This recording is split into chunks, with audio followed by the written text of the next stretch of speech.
তাওয়াং থেকে আরও উত্তরে এগিয়ে গেলাম। পাহাড়ের নীরব কোণে দাঁড়িয়ে আছে এক পবিত্র স্থান, দোলমা লাখাং বা তারা দেবীর মন্দির।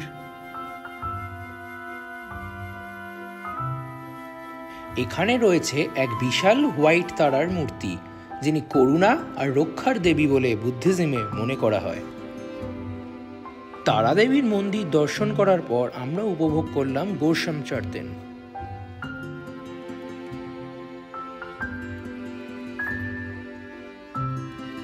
আর সেখান থেকেই কিছুটা এগিয়ে পৌঁছলাম খিনজামারে, যেখানে ইতিহাসের এক অমূল্য মুহূর্ত লুকিয়ে আছে।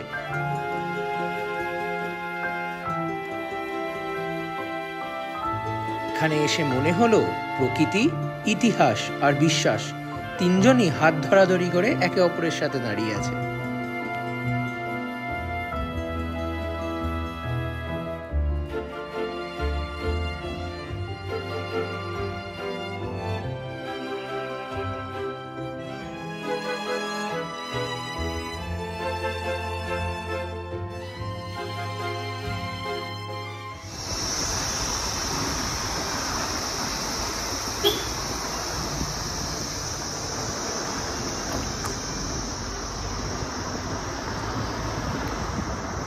গুড মর্নিং সবাইকে।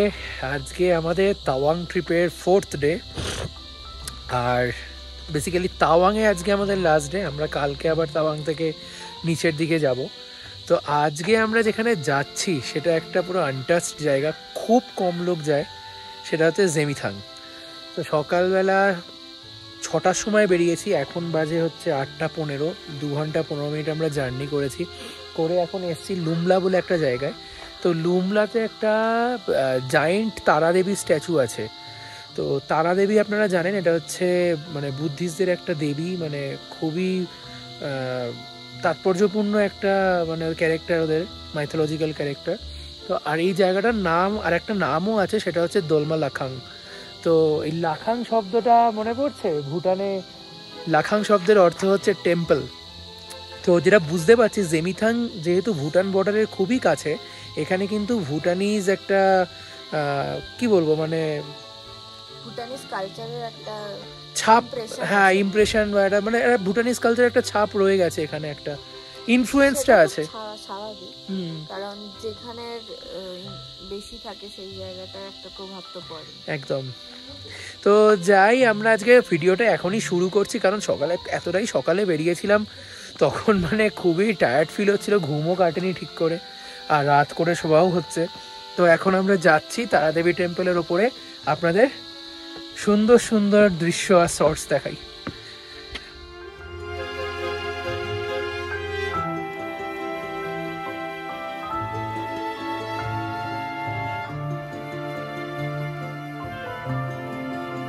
তারা দেবী, যাকে তিব্বতীয় ভাষায় বলা হয় দোলমা, বিশ্বাস করা হয় তিনি অমিতাভ বুদ্ধের কন্যা এবং সকল জীবের মুক্তির প্রতীক।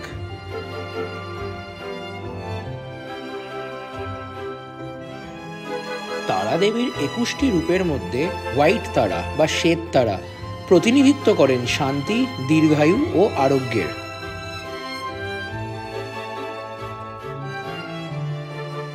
লুমলার দোলমা লাখাং তিব্বত ও ভারতের সাংস্কৃতিক বন্ধনের প্রতীক। এখানে বিশাল 80 ফুট উঁচু তারাদেবীর মূর্তি, যা নিচের উপত্যকা থেকে তাকালেও দেখা যায়। তাঁর শান্ত মুখ, প্রার্থনার পতাকায় ঘেরা পরিবেশ আর দূরের পাহাড়ের ছায়া, সব মিলিয়ে মনে হয় পুরো প্রকৃতি যেন প্রার্থনায় লীন। স্থানীয়দের বিশ্বাস, এই দেবীর আশীর্বাদে অঞ্চলটি রক্ষা পায় বিপদ ও অশুভ শক্তির হাত থেকে, আর যেই একবার এখানে আসে সে নিয়ে যায় অনির্বচনীয় শান্তি।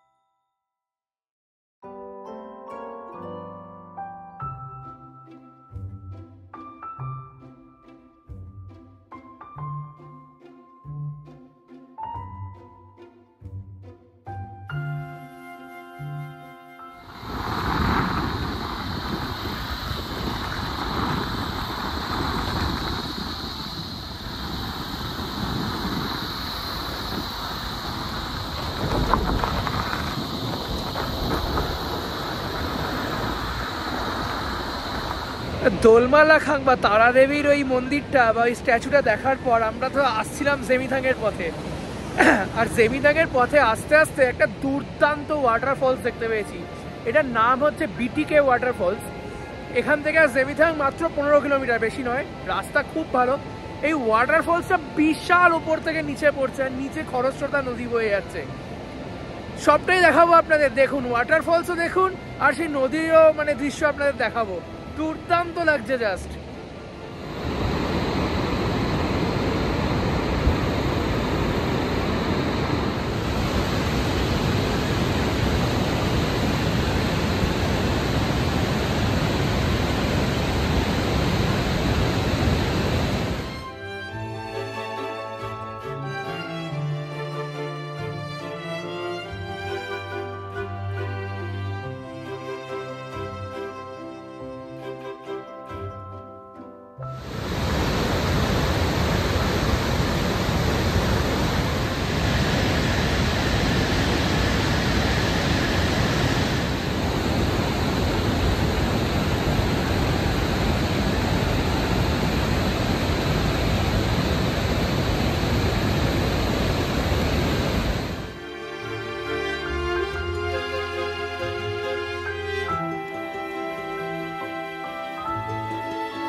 এই দুর্দান্ত ওয়াটারফলসটা দেখার পর জেমিথাংয়ের রাস্তায় আর একটা অসাধারণ জায়গায় এসেছি। এটা একটা ঐতিহাসিক স্থান, এটাকে বলে হচ্ছে গোরসাম চর্তেন, একটা স্তূপ আর কি।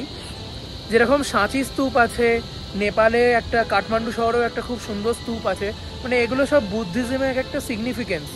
তো তারই মধ্যে এই গোরসাম চর্তেনও কিন্তু খুব সিগনিফিকেন্ট একটা জায়গা বুদ্ধিজম ফিলোসফিতে। এখানে বহু বুদ্ধিস্ট পিলগ্রিমস আসে। এখানে খুব সুন্দর সেই যেরকম মন্দিরের লাইন দেওয়া হয় না, সেরকম জিনিসটা করা আছে। তো ওনাদের যে রিচুয়ালস আছে, যে কালচার্স আছে, সেগুলোকে ওরা ফলো করেন এখানে। যাই হোক, সেরকমই একটা চর্তেন বা স্তূপ আমি সামনেই আমার দেখতে পাচ্ছি, আপনাদের দেখাই গোরসাম চর্তেন। স্থানীয় বিশ্বাস অনুযায়ী 14 শতকে লামা প্রাদুং সাংপো নামে এক বৌদ্ধ ভিক্ষুক এই স্তূপ নির্মাণ করেন এবং এটি তৈরি করা হয়েছিল তিব্বতের বিখ্যাত চর্তেন কোরের আদলে।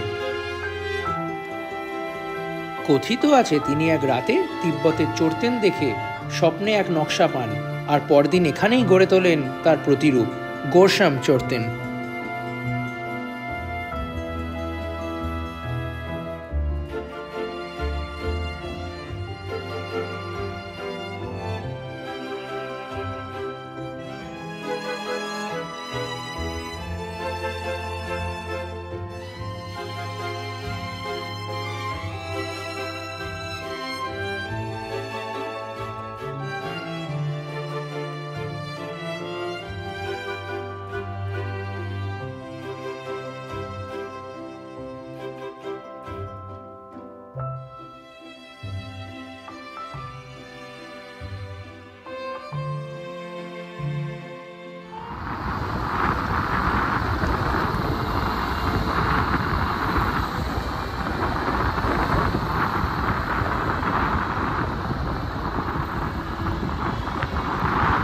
জেমিথাং তো এসে গেছি। জেমিথাং থেকে আরো ক্রস করে আমরা এসে গেছি সেই বিখ্যাত জায়গা যেখানে দালাই লামা 1959-এ তিবেট থেকে পালিয়ে আসার পর প্রথম ইন্ডিয়াতে প্রবেশ করেছিল। জানেন সেই জায়গাটার নাম কি? খিনজামানে। তো সেখানেই এসেছি। একেবারে অফবিট জায়গা আমাদের, মানে এই খিনজামানে থেকে China border just 500 meter, just মানে দেখা যায় চায়না বর্ডার। আর অদ্ভুত ব্যাপার, আমাদের এখানে আসতে 4 বার পোস্ট চেকিং হলো। ফার্স্ট আইটিবিপি করলো, সেকেন্ড আর্মি করলো, থার্ড আবার আর্মি করলো, ফোর্থ আইটিবিপি। 4 বার চেকিং হবার পর গাড়ি ওই যে পিছনে পার্কিং করা, এখানে একটা হ্যাঙ্গিং ব্রিজ আছে, তো ওই অবধি গাড়ি অ্যালাও, তারপর কিন্তু গাড়ি অ্যালাও নেই। তো আমরা এখন যাচ্ছি সেই খিনজামানের সামনে, আর সেখানকার সিগনিফিকেন্সটা এই শর্টসের মধ্যে দিয়ে আপনাদের বলবো। চলুন যাওয়া যাক।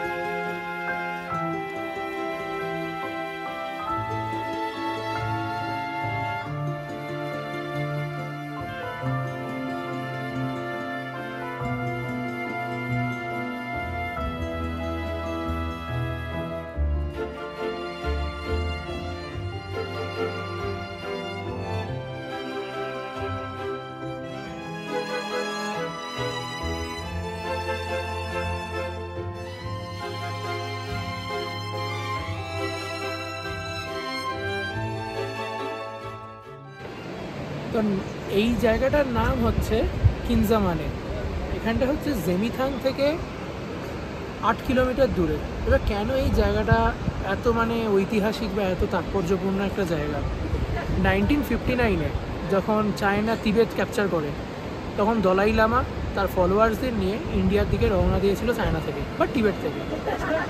তো টিবেট থেকে যখন ইন্ডিয়াতে প্রবেশ করলো, তখন ইন্ডিয়ান আর্মি আর ইন্ডিয়ার কিছু মিনিস্ট্রির সব মন্ত্রীরা এই জায়গাটায় এসেছিল দলাই লামাকে অ্যাকসেপ্ট করার জন্য। তাই জন্য এই জায়গাটা তো বিখ্যাত।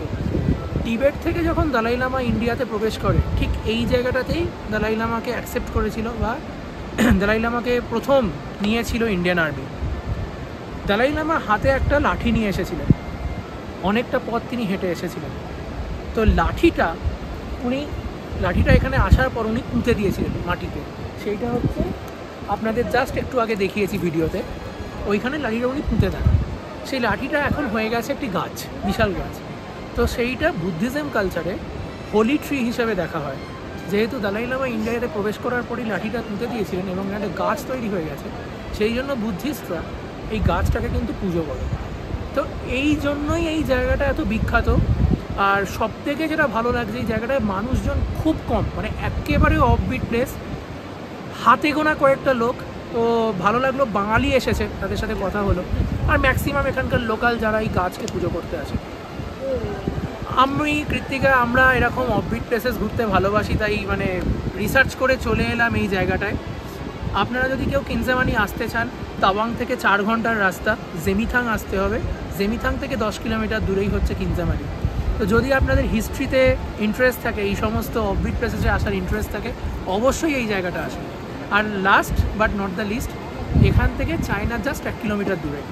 তো সেখানে মানুষদের যাওয়া অ্যালাউ নেই, নর্মাল সিভিলিয়ানদের যাওয়া অ্যালাউ নেই। এই অবধি লাস্ট যেখানে সিভিলিয়ানসরা অ্যালাউ। তারপর ইন্ডিয়ান আর্মি আর আইটিবিপি সেখানে 24 ঘন্টা পাহারা দিচ্ছে আমাদের সেফ রাখার জন্য।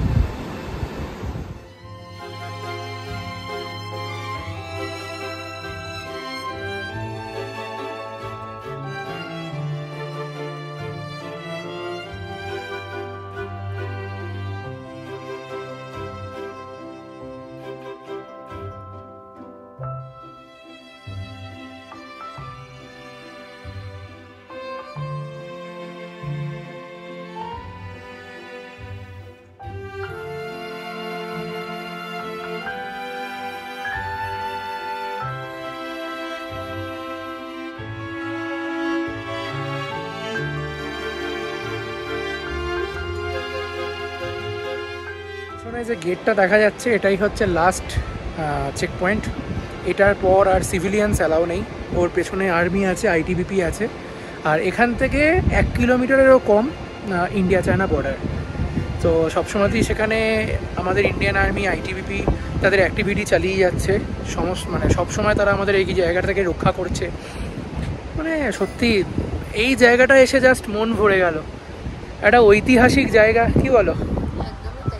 জায়গাটা না অন্যরকম, মানে ঐতিহাসিক তো বটেই, অনেক সিগনিফিকেন্স আছে জায়গাটা, কিন্তু জায়গাটার না একটা বেশ একটা ব্যাপার আছে জায়গাটা, কি বোঝাতে পারছি না, এক্স্যাক্টলি অন্যরকম। সবকিছু বলে বোঝানোর ভাষা পাওয়া যায় না। হ্যাঁ, কিন্তু যে আসবে সে ঠিক টের পাবে, ফিল করতে পারবে। একটা ব্যাপার আছে যে কত মানে আমাদের ইন্ডিয়ান আর্মির সৈন্যদের রক্ত মানে জল করে তাদের পরিশ্রম করা, যে এই জায়গাটাকে রক্ষা করতে পেরেছে ইন্ডিয়ান আর্মি। আর এইখান দিয়ে দলাই লামা প্রবেশ করেছিল ইন্ডিয়ায়। মানে এই সব কিছু মিলিয়ে মিশিয়ে আর ন্যাচারাল বিউটি, মানে এত কিছু মিলিয়ে মিশিয়ে এই জায়গাটা অসাধারণ, জাস্ট অসাধারণ। যারা আপনারা হিস্ট্রিতে ইন্টারেস্ট আছে, যারা এইরকম জায়গায় আসতে পছন্দ করেন, অবশ্যই আসুন। আমার পিছনে এইটাই হচ্ছে সেই হোলি ট্রি। দলাই লামা আসার পর যে তার স্টিকটা এখানে পুঁতেছিলেন, সেইটা থেকেই এই গাছটা পরে তৈরি হয়। তো যাই হোক, মানে এই সুন্দর জায়গাটাকে এবার বিদায় জানাতে বাধ্য হব আমরা এবার জেমিথাংয়ের দিকে ফিরবো। জেমিথাংয়ে হালকা করে লাঞ্চ করে তারপর আবার আমরা তাওয়াংয়ের দিকে উদ্দেশ্যে রওনা দেব। মনটা জাস্ট ভরে গেল, যেতে ইচ্ছা করছে না জায়গাটা থেকে। মানে এর থেকে আরও সুন্দর ন্যাচারাল বিউটি হয়তো আমরা দেখেছি, কিন্তু ন্যাচারাল বিউটি, ইতিহাস, আমাদের দেশের আর্মি, সব কিছু স্টোরি একসাথে জুড়ে গিয়ে জায়গাটা জাস্ট অসাধারণ একটা ফিলিং দিচ্ছে আমাদের মধ্যে। তো যাই হোক, এবার চলো, যেতে ইচ্ছা না করলেও যেতে হবে। এবার যাওয়া যাক জেমিথাংয়ের দিকে, তারপর আমরা তাওয়াং যাব। খিনজেমানের ঐতিহাসিক মুহূর্তের সাক্ষী হওয়ার পর আমরা একটু সময় কাটালাম জেমিথাং উপত্যকায়। চারপাশে ছিল ছোট ছোট গ্রাম, সবুজ পাহাড়, আর পথে দেখা মিলল অসংখ্য ঝর্ণা। এই সুন্দর বিকেল মন ভরে অনুভব করার পর ধীরে ধীরে আমরা রওনা দিলাম তাওয়াংয়ের পথে। দিনভর পাহাড়, ইতিহাস আর সৌন্দর্য থেকে মনটা যেন এক অদ্ভুত প্রশান্তিতে ভরে উঠল। আর সবশেষে পাহাড় নিজেই বিদায় জানিয়ে আমাদের বলছে যেন কাল আবার দেখা হবে।